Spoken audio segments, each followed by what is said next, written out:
Thanks for joining us on today's episode. And I'm actually really excited about this one because this is where a lot of interesting perspectives on workplace violence sort of started. So we're talking about going postal today and sort of how that concept, how that kind of social understanding of workplace violence, where it came from and how it's impacting us even today.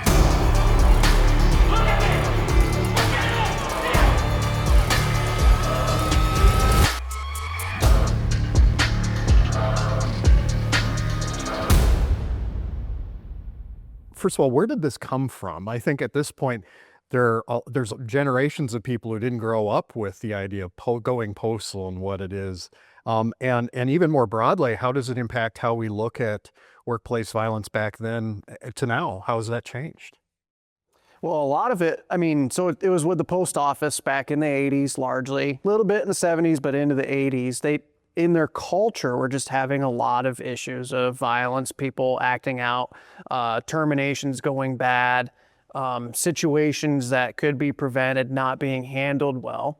And then where this term really started to take shape was in '86. They had a pretty significant mass shooting. 14 were killed, and that's where it really brought this issue onto the map. It wasn't the first incident of its kind when we start talking about mass shootings, but this was definitely the one that really brought mass shootings on the map, kind of as we look at it from modern terms. Well, then it goes into pop culture, like you just mentioned. You know, it was, if this happens, I'm going to go postal. And so it gave this implication, like everybody just snaps and goes postal. And this just happened, like, wires just get crossed and I'm calm 1 second. And the next second It's inexplicable. There's no process. Right. It's spontaneous but then when you start looking at it and looking in the threat management side of things, oh no, there's this whole pathway that you could trace and all the stressors of the job led into that. Because these tight timelines, they have to do more with less, all of these things. And so it kind of was this buildup, this escalation until people were like, I can't take it anymore, right? But that pathway is recognizable, and that's what people weren't understanding at the time. So it was like, they just snapped, it was out of the blue. And no, actually, It wasn't. Well, and I think it's kind of funny as somebody who grew up watching movies and I'm a big movie person. That's one of the things I like to do.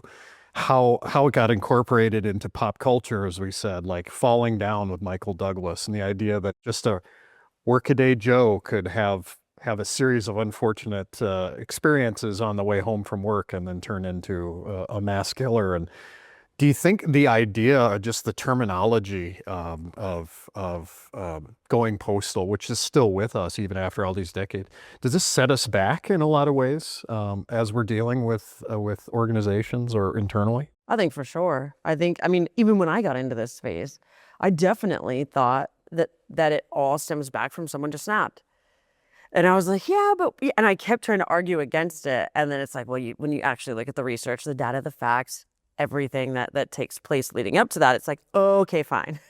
There's this whole pathway. And I guess if there's good news in this space, the good news is that pathway is what we all can recognize, someone that's on this progression, and then they get the tight timeline and the stressor and, all the triggering events and all of that kind of take place. But yeah. It's a way to dismiss it. We'll still hear it a little bit today where a lot of times you'll see it in the news, right? People snapped or they went postal. So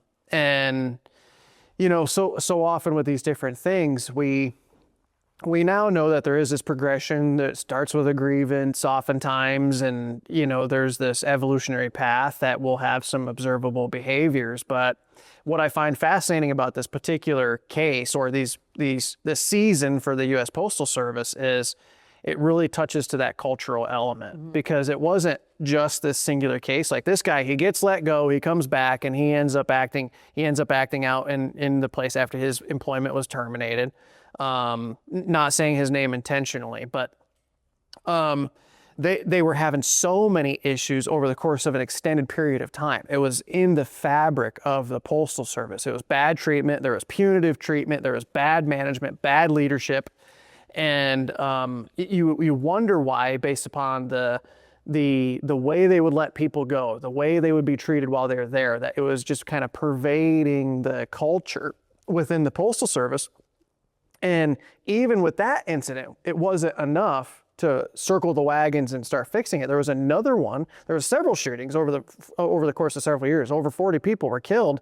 But even in 1991, there was another one where a handful of folks were killed as well. And so it took a long time, all the way up until like 2007, when the Postal Service really got their hand around it. They came out with a beautiful guide. That was some of the pioneer guidance back in the day for behavioral threat assessment and management. But it took a while. They really had to put some intentional effort in there. But that was one of the findings of, hey, how do we address this? Well, it's getting proactive with this and identifying that we need to, address these behaviors at the earliest onset. Do you, in your experiences working with clients and working with organizations, do you still run into that kind of that mindset that All the there's time. snap, that there's All nothing the you can time. do? All the time. I hear all the time, especially when we're doing response training, the run, hide, fight. We go into an organization and we want to talk so much about, awareness and the buildup leading up to that event. And the organization's like, no, I just need you to focus on run, hide, fight. And then we get into run, hide, fight. People are like, I'm just a sitting duck. Like, I mean, really, we're just sitting back waiting to respond. And I'm like, oh, not if you work with the person, not if you live with the person. There's a lot of things that you can see, but people have a hard time wrapping their mind around it. Especially, I see it as a generational problem. So, people 40s and up, it's like, nah, I mean, we were back in the age where people would just go postal. Like people do just snap, and we saw it. Maybe not anymore. Maybe things have changed. It's like, no, that still was the same thing. And it wasn't until it happened several times that finally the Postal Service is like, okay, maybe there's something we could do in the way of prevention. Maybe we can build a program centered around educating people and having this intervention strategies. I think the intervention piece is key here. And I think when I deliver this type of training, I think that's the one component that is most overlooked, is that intervention piece. And it goes back to reporting. Like, again, we're not reporting to get people in trouble. We're reporting to get them intervention. Because if somebody's on that pathway and you stop that pathway, boom, you just potentially stopped a mass incident from taking place. Boom goes the dynamite, as they say. Yeah, but that intervention piece is key in these situations, because it can be as simple as somebody didn't have the coping mechanisms, So, yeah, I mean, I dealt with this with a large grocery store chain, and somebody was planning an attack on the store. A worker, a manager, in fact, was planning an attack on the store, planning a shooting, started acquiring weapons. But they're just like, something is off. Something's different here. The little hairs are standing up on the back of my neck. And the solution here was they got him intervention, and no incident happened. They prevented this, but that's not what makes headlines. What makes headlines is when you go postal. Right. So that, Well, I mean, I think it's a lot. Anytime we're dealing with something that it falls so heavily on prevention, that falls so heavily on that left of bang piece, where it's hard to prove a negative. So we spend a lot of our time, I know I do, No doubt. trying to tell people how important this leading edge is in prevention, but we almost never truly understand how well we're doing at it. We know when we do poorly. We know when we miss things. yeah, you can't measure when nothing happens. And I'm sure I've been in experiences where we've missed stuff, where we've had mature programs, we've done everything we could have done, but we didn't get the reporting, and people died. And then you say, well, what is it that we need to do better? That's where I get not sensitive, like personally sensitive, like the idea of going postal as the dismissal of all things prevention. And they're still trying to push through that. I don't know, and you still see that too as well. Yeah, there's a real nuance when, and this is why it's so important. I've got a lot of thoughts in my head, but this is why it's so important to talk about concerning behavior specifically, threatening behaviors specifically, and differentiating those from somebody's day-to-day, the day-to-day bandwidth, because people can really struggle with, is that actually something I should report? Because we want to dismiss it, but sometimes, it's kind of an aha moment for individuals when you talk about things like, well, maybe you're only seeing one slice of the pie, and there's a larger context here that you can help be the one puzzle or the one slice that helps round out the totality of the circumstances. So, like you're saying, Stace, the intuitive sense that we have cannot be overlooked. We can sometimes have that knowing without knowing why, and really listening to that. We like to dismiss it. And so talking through some of those concepts, because, if you have somebody that, you ask them the question, well, how long have they been behaving this way? Well, for 52 years. Okay, well, that's not what we're talking about here. Right. While that may not be appropriate for the workplace, we need to separate those kinds of behaviors with the behaviors that are showing that progression towards somebody deciding to act this way.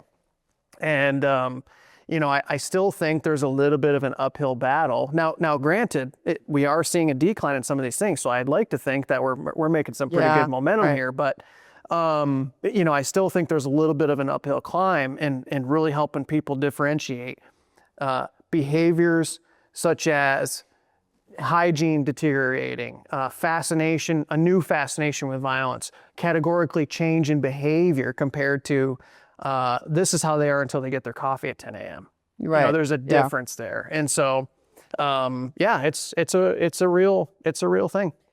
And I think the individual's perception is key. So when I hear these situations happen, and for the rest of us, just like that, I gave you that example of in the grocery store, that manager there. For him, the big triggering event was that when he kept showing up to work late and wasn't managing the stress day to day, he thought he was going to lose his job. And for the rest of us looking at that situation, we're like, dude, just show up to work on time. You don't have to worry about these things, right? But with everything else he was feeling and all the stress he was under, for him, that was that triggering event. Well, if I lose my job, like that's it. Where once he had the coping strategies in place, he realized this isn't the right industry for me. It wasn't about showing up to work on time. It wasn't about, getting written up at work. It was about finding like a better fit for yourself. But, sometimes when you're just in it, it's hard to, see clearly. See outside yourself. Yeah. No, I think for me, I look at this experience of teaching and training in this topic, to see the light bulbs go on, the kind of aha moment when we start talking about pathway behaviors and stuff like that.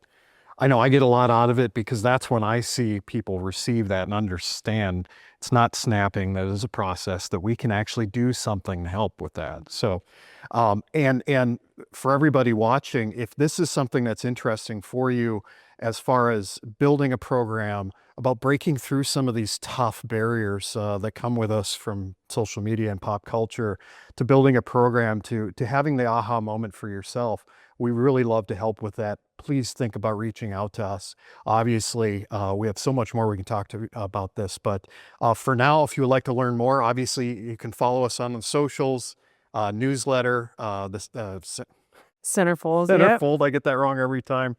And liking and sharing videos. Please join us. We're happy to help you out any way we can. Thanks for joining us.